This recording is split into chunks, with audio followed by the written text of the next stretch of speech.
Foundation Stones to Happiness and Success, by James Allen. Chapter 3. True Actions. Following on right principles and methods come true actions. One who is striving to grasp true principles and work with sound methods will soon come to perceive that details of conduct cannot be overlooked, that, indeed, those details are fundamentally distinctive or creative, according to their nature, and are of deep significance and comprehensive importance, and this perception and knowledge of the nature and power of passing actions will gradually open and grow within him as an added vision, a new revelation. As he acquires this insight, his progress will be more rapid, his pathway in life more sure, his days more serene and peaceful. In all things he will go the true and direct way, unswayed and untroubled by the external forces that play around and about him. Not that he will be indifferent to the welfare and happiness of those about him, that is quite another thing, but he will be indifferent to their opinions, to their ignorance, to their ungoverned passions. By true actions, indeed, is meant acting rightly towards others, and the right doer knows that his actions, in accordance with truth, are but for the happiness of those about him, and he will do them even though an occasion may arise when someone near to him may advise or implore him to do otherwise. True actions may easily be distinguished from false by all who wish so to distinguish, in order that they may avoid false action and adopt true.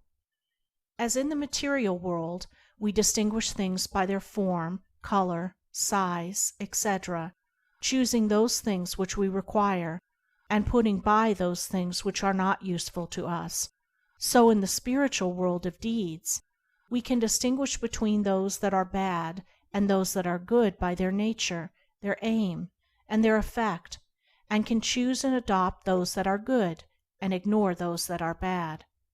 In all forms of progress, avoidance of the bad always precedes acceptance and knowledge of the good. Just as a child at school learns to do its lessons right by having repeatedly pointed out to it how it has done them wrong, if one does not know what is wrong and how to avoid it, how can he know what is right and how to practice it?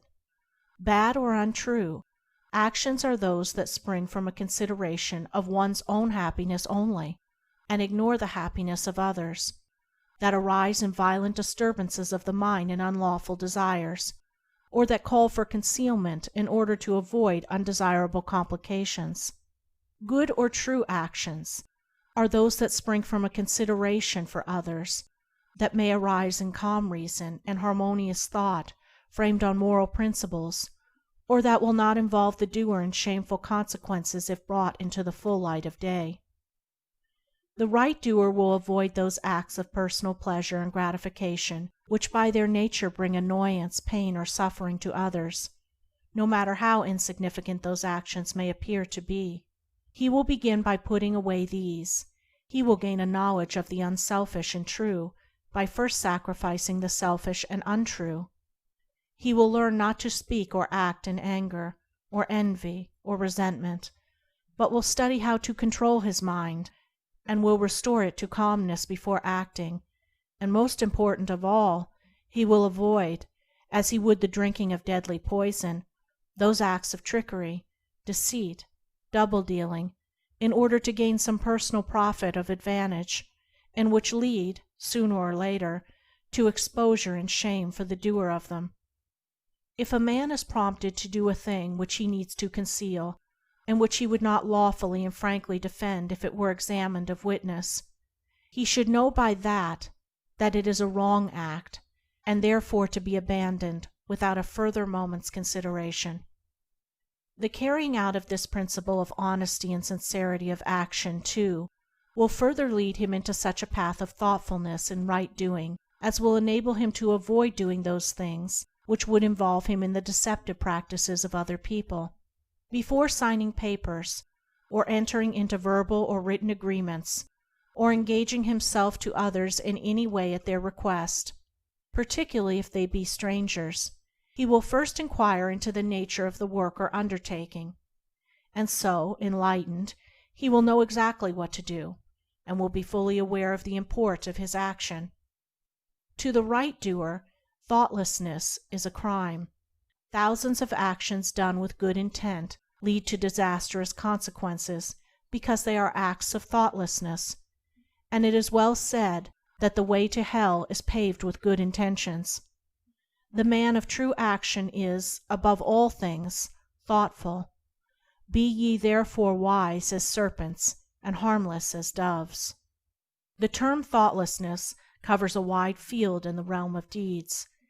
It is only by increasing in thoughtfulness that a man can come to understand the nature of actions, and can, thereby, acquire the power of always doing that which is right. It is impossible for a man to be thoughtful and act foolishly. Thoughtfulness embraces wisdom. It is not enough that an action is prompted by a good impulse or intention. It must arise in thoughtful consideration if it is to be a true action, and the man who wishes to be permanently happy in himself and a power for good to others must concern himself only with true actions. "I did it with the best of intentions" is a poor excuse from one who has thoughtlessly involved himself in the wrongdoing of others. His bitter experience should teach him to act more thoughtfully in the future.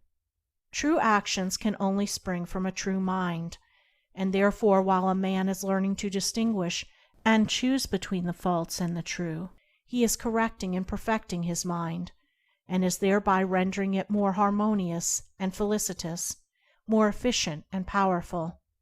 As he acquires the inner eye to clearly distinguish the right in all the details of life, and the faith and knowledge to do it, he will realize that he is building the house of his character and life upon a rock which the winds of failure and the storms of persecution can never undermine. Chapter 3